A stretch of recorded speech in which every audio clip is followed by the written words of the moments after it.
सो आज हम बात करेंगे leet code problem of the day 713 सब एरे प्रोडक्ट लेस देन के। सो ये क्वेश्चन क्या बोल रहा है, हमें एक एरे दी हुई है और एक इंटीजर दिया हुआ है के। हमें क्या बताना है, हमें क्या करना है कि कंटिग्यूअस सब एरेज जिसमें कोई भी सब एरे क्या होती है, कंटिग्यूअस एलिमेंट्स होते हैं, जैसे 5 2 हो गया या फिर 10 5 2 6 हो गया ऐसे। अब उनका क्या करना है, हमें प्रोडक्ट लेना है उन एलिमेंट्स का, हर सब एरेज का। अगर वो प्रोडक्ट लेस देन के आता है, स्ट्रिक्टली लेस देन के मतलब इक्वल टू नहीं चलेगा, लेस देन चलेगा। सो हमें वो काउंट रिटर्न करना है, हमें सब एरेज नहीं रिटर्न करनी है, हमें काउंट रिटर्न करना है। कोई भी कभी भी कोई इंटरव्यू में ऐसा क्वेश्चन पूछे तो हमें डायरेक्टली ब्रूट फोर्स सबसे पहले बताना है, और वो वाला सॉल्यूशन जो ऑप्टिमाइज्ड है वो उसके बाद स्टेप बाय स्टेप करके बताना है, डायरेक्टली जंप कभी नहीं करना है।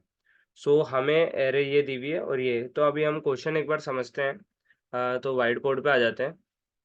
सो अब यहाँ पे क्या करना है कि सबसे मेन जो टास्क है आपका, यहाँ पे आपको एरे दी हुई है 10 5 2 6, ठीक है। सो अब जैसे ब्रूट फोर्स क्या होगा, सारी ही प्रोडक्ट आप सब एवरेज ले लो, जैसे 10 हो गया, 10 से 5 हो गया, ठीक है। और 10 5 2 हो गया, 10 5 2 6 हो गया, ठीक है। और एक हो गया 5, ठीक है, 5 से 2 5 2 6, ठीक है। ऐसे ही फिर 2 से स्टार्ट करेंगे तो 2, फिर 2 6, फिर एंड में 6 से स्टार्ट करेंगे तो 6। हमें क्या करना है, ब्रूट फोर्स में क्या पता चल रहा है, हमें सारी ही सब एरेज लेनी है, एक एक करके हम प्रोडक्ट निकालते जाएंगे और काउंट करते जाएंगे, ठीक है। अगर हम इसका सॉल्यूशन देखना चाहें, क्या होगा इसका सॉल्यूशन। ये रहा इसका सॉल्यूशन यहाँ पे। ये काफ़ी लाइक इजी सॉल्यूशन है। उसमें हम क्या करेंगे, ध्यान से देखना आप। फिर हम ऑप्टिमाइज वाले अप्रोच पे चलेंगे।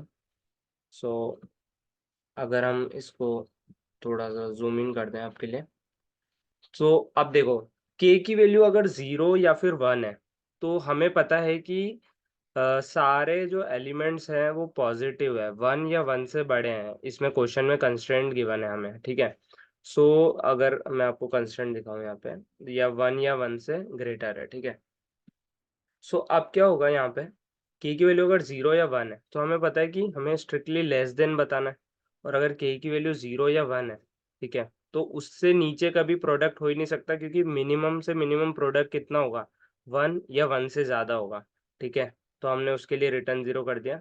यहाँ पे हमने साइज निकाल ली, और फिर हमने क्या किया, यहाँ पे टोटल काउंट जो है इनिशियलाइज किया 0 से। अब ये देखो, ये बहुत ही स्टैंडर्ड अप्रोच है लाइक सारी सबरेज निकालने का। आई को 0 से एन ले जाओ, और जे को है जो आई से स्टार्ट कर दो। हमने क्या किया था, सबसे पहले स्टार्टिंग से सारे लेना चालू किए थे, फिर आई की वैल्यू 1 से लेना चालू किए थे, वो करा है हमने। और यहाँ पे प्रोडक्ट को इनिशियलाइज किया हमने 1 से, तो हम हर हर इटरेशन पे प्रोडक्ट निकालते जा रहे हैं। तो प्रोडक्ट आ रहा है, अब हम चेक कर लेंगे कि प्रोडक्ट अगर लेस देन के है तो हम काउंट बढ़ा देंगे। अब देखो, ये ब्रेक लगाने की जरूरत थी नहीं, लेकिन अगर आप ब्रेक नहीं लगाएंगे तो प्रोडक्ट बहुत बड़ा हो जाएगा और इंटीजर की रेंज से बाहर जा सकता है। और हमें ये भी पता है कि सारे एलिमेंट पॉजिटिव है, तो प्रोडक्ट प्रोडक्ट अगर ग्रेटर देन के हो गया या इक्वल टू के हो गया, तो हमें अब उसकी नीड नहीं है, क्योंकि आगे जाके हमें आंसर नहीं मिलेगा, तो हमने ब्रेक कर दिया यहाँ पे। तो ये इस वाले फोर लूप से बाहर आ जाएगा, ठीक है। मैंने पहले लाइक अगर आप एल्स ब्रेक हटा देंगे आपको रन टाइम एरर आएगा, ठीक है। एंड में हम काउंट रिटर्न कर देंगे। ये तो हो गया ब्रूट फोर्स, इसकी टाइम कॉम्प्लेक्सिटी क्या है, एन स्क्वायर। अब हम इसको बिग ऑफ एन में कैसे ले जा सकते हैं। तो हमने यहाँ एक ऑब्जर्वेशन की कि हमें रिटर्न सिर्फ काउंट करना है, और सारे एलिमेंट 1 या 1 से बड़े हैं, कोई नेगेटिव एलिमेंट नहीं है। तो हम इसमें एक काफी फेमस अप्रोच है वो लगा सकते हैं, स्लाइडिंग विंडो। तो अब हम स्लाइडिंग विंडो कैसे लगा सकते हैं वो देखेंगे। स्लाइडिंग विंडो में क्या होता है, आपको अगर पता हो, हम क्या करते हैं, स्टार्टिंग में आई की वैल्यू जे, आई और जे की वैल्यू स्टार्टिंग में 0 से इनिशियलाइज कर देते हैं, मतलब लेफ्ट और राइट ले सकते हैं हम कुछ भी।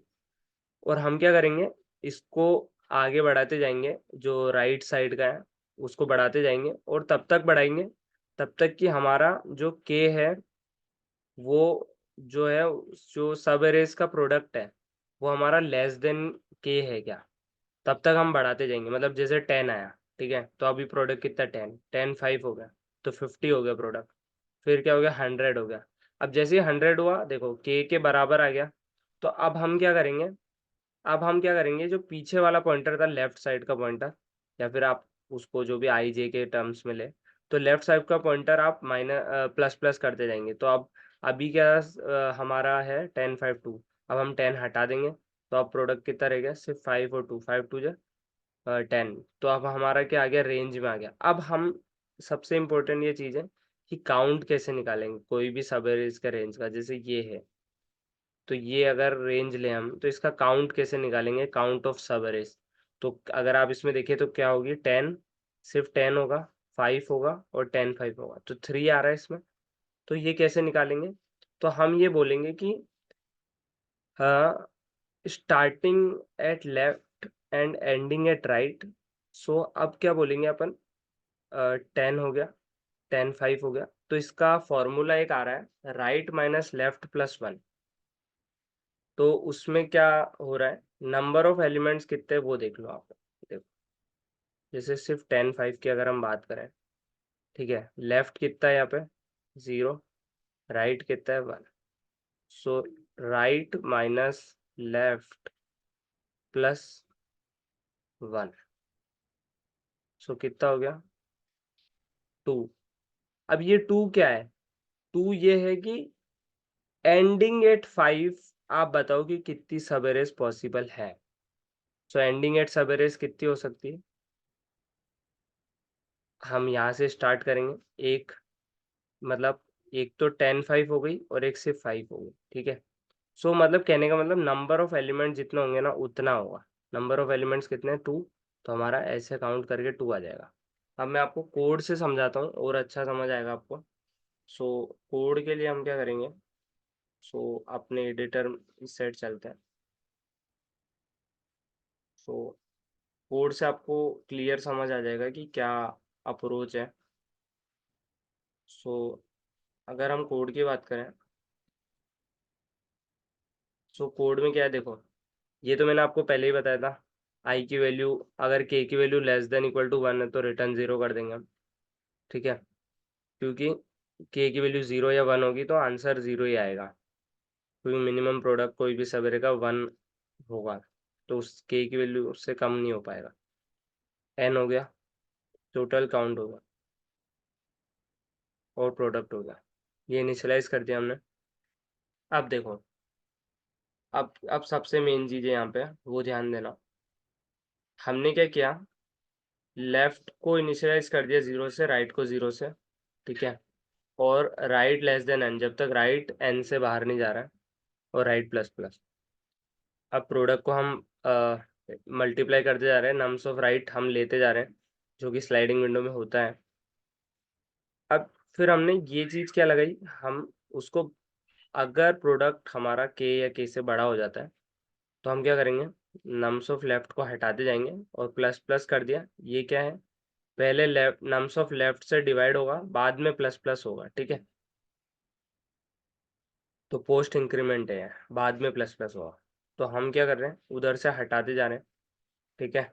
और फिर काउंट, मैंने आपको बताया था राइट माइनस लेफ्ट प्लस 1, तो ये हम काउंट करते जा रहे हैं, इनमें काउंट रिटर्न कर दिया।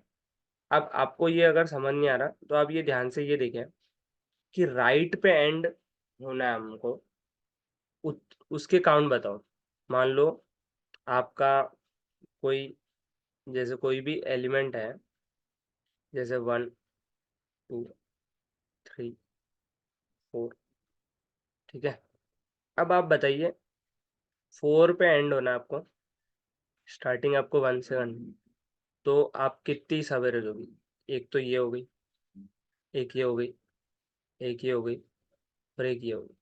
मतलब आपने करा क्या, आपने यहाँ से चालू किया, तो एक यहाँ से स्टार्ट करेंगे, एक यहाँ से स्टार्ट किया आपने, एक यहाँ से, एक यहाँ से, मतलब टोटल आपने number of elements he count किए इवेंचुअली, मतलब 4 सवेरेज। तो आप वो चीज़ निकाल सकते हो राइट माइनस लेफ्ट प्लस 1 से। सो इसकी टाइम कॉम्प्लेक्सिटी क्या हो जाएगी, बिग ऑफ एन हो जाएगी, क्योंकि लेफ्ट और right at max n times ही ट्रैवर्स करेंगे। तो सो बिग ऑफ 2n है, लेकिन बिग ऑफ एन ही होती है वो, क्योंकि बिग ओ लगा है क्या। सो आई होप आपको वीडियो पसंद आएगी। अगर वीडियो पसंद आए प्लीज़ लाइक कीजिए और आपके दोस्तों को भी शेयर कीजिए। Problem of the day solve करने से ये फ़ायदा रहता है कि आपको नए क्वेश्चंस आते रहते हैं, सो आप बोर भी नहीं होते हैं। और नई नई चीज़ें उस जो होती है, मेन क्या कंसेप्ट समझे, क्योंकि ये क्वेश्चन जो है सिर्फ देख के नहीं छोड़ना, हमें इसका कंसेप्ट ध्यान रखना है कि स्लाइडिंग विंडो ऐसे लगानी होती है ताकि हम आगे कोई स्लाइडिंग विंडो का क्वेश्चन आए तो हम उसे कर पाए। Thanks for watching.